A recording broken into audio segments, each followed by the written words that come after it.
ഒരു എഴുത്തുകാരന് ആ സ്ഥാപനത്തിലുള്ള വിശ്വാസം നഷ്ടപ്പെട്ടാൽ ഇനി ആ പുസ്തകം പുറത്തിറങ്ങുമോ എന്നുള്ളത്. ഈ പുസ്തകത്തിന്റെ കാര്യത്തിൽ ഇ.പി. ജയരാജനേക്കാളൊപ്പമോ അതിനേക്കാളേറെയോ സമ്മർദ്ദത്തിൽ ഇപ്പോൾ ഈ സ്ഥാപനമാണുള്ളത്. ആ പുസ്തകം പുറത്തിറങ്ങിയില്ലെങ്കിൽ മറ്റേതെങ്കിലും ഒരു പബ്ലിഷിംഗ് ഹൗസിലൂടെ പുറത്തിറങ്ങുമ്പോൾ ഈ കണ്ടന്റ് അവിടെ ഇല്ല എങ്കിൽ അവർ ഉൾപ്പെടുന്ന ഒരു വലിയ പ്രശ്നമാണ്, ഒരു വലിയ വിഷമവൃത്തത്തിലായിരിക്കും. പിന്നെ തീർച്ചയായിട്ടും ഗ്രന്ഥകാരനെ പോലെ തന്നെ ആ പുസ്തകത്തിൻ്റെ പ്രസാധകരും അനുഭവിക്കുന്ന മാനസികമായ ഒരു വിഷമം ഉണ്ടാവും. അതിന് പരിഹാരം കണ്ടെത്തേണ്ടത് തീർച്ചയായിട്ടും, അല്ലെങ്കിൽ ആ പ്രശ്നത്തിന് പരിഹാരം കാണുന്നതിന് മുൻകൈ എടുക്കേണ്ടത് DC ബുക്സ് തന്നെയാണ്.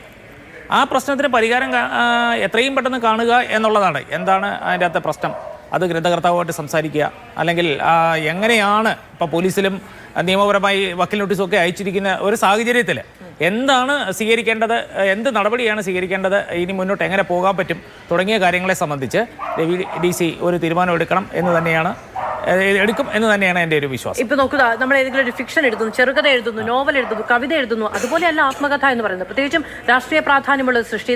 ഇപ്പൊ നമ്മൾ ഈ PDF വായിക്കുമ്പോൾ അതിൽ എത്രത്തോളം സാഹിത്യ പ്രാധാന്യമുണ്ട് എന്നുള്ളതൊക്കെ നമുക്കത് വായിക്കുമ്പോൾ മനസ്സിലാവും. നോർമൽ ടെക്സ്റ്റ് ആണ്. പക്ഷേ അതിനപ്പുറത്തേക്ക് അതിൽ വിശദീകരിക്കുന്ന ഓരോ രാഷ്ട്രീയ തലങ്ങളും രാഷ്ട്രീയ സംഭവ വികാസങ്ങളും ചരിത്രഗതിയും ഒക്കെയാണ് അതിന്റെ പ്രാധാന്യം എന്ന് പറയുന്നത്. അതിലാണ് ഈ കൂട്ടിച്ചേർക്കലും ഒഴിവാക്കലും ഉണ്ടാകുന്നത് എങ്കിൽ അത് ചരിത്രത്തോട് തന്നെ ചെയ്യുന്ന ഒരു നീതികേടാണ്. അത് ആ എഴുത്തുകാരനോട് ചെയ്യപ്പെടുന്ന നീതികേടാണ്. അങ്ങനെയുള്ള ഒരു സ്ഥാപനത്തെ പിന്നെ മറ്റാര് വിശ്വസിക്കും? അല്ല, ഇവിടെ ഇപ്പം അത് പറഞ്ഞതുപോലെ തന്നെ കഥ, കവിത, നോവൽ തുടങ്ങിയ പുസ്തകങ്ങൾ പ്രസിദ്ധീകരിക്കുന്ന പോലെയുള്ളൊരു വിഷയമല്ല ആത്മകഥ, ഓർമ്മക്കുറിപ്പുകൾ, ലേഖനങ്ങൾ. ഇവ പ്രസിദ്ധീകരിക്കുമ്പോൾ പ്രസാധകർ വളരെ ജാഗ്രതയോടുകൂടി മാത്രമേ മുന്നോട്ട് പോകാൻ കഴിയുള്ളൂ. അതിന് പ്രധാന കാരണമെന്ന് പറയുന്നത് ഇതിനകത്ത് പല കാര്യങ്ങളും, പിന്നെ ഇപ്പം നേരത്തെ ഹസ്കർ പറഞ്ഞ കണക്ക് ഗോസ്റ്റ് റൈറ്റർ എന്ന് പറഞ്ഞ ഒരാളുണ്ടാവും. ഇപ്പം പലപ്പോഴും നമുക്ക് എഴുതാൻ കഴിയാത്ത കാര്യങ്ങൾ നമ്മൾ എഴുതുന്നതിന് വേണ്ടി മറ്റൊരാളെ ചുമതലപ്പെടുത്തുന്നു. അദ്ദേഹം അതിനകത്തൊരു കോൺട്രിബ്യൂഷൻ നടത്തിയിട്ടുണ്ടെങ്കിൽ അത് തിരുത്തേണ്ടത് അങ്ങനെ അത് പിന്നെ പ്രസാധകർക്കോ എഴുത്തുകാർക്കോ ഏതെങ്കിലും തരത്തിലുള്ള ബുദ്ധിമുട്ടുകൾ ഉണ്ടാക്കുന്നുണ്ടെങ്കിൽ അത് തിരുത്തേണ്ട ഉത്തരവാദിത്തം പ്രസാധകർക്കും എഴുത്തുകാർക്കും തന്നെയാണ്. അപ്പം പിന്നെ അത് തിരുത്തി അതിൻ്റെ എല്ലാ പ്രീ പ്രൊഡക്ഷൻ വർക്കുകളും പൂർത്തിയാക്കിയതിന് ശേഷം ഗ്രന്ഥകർത്താവിനെ ഏൽപ്പിച്ച് അദ്ദേഹത്തിൻ്റെ അത് വായിക്കണം.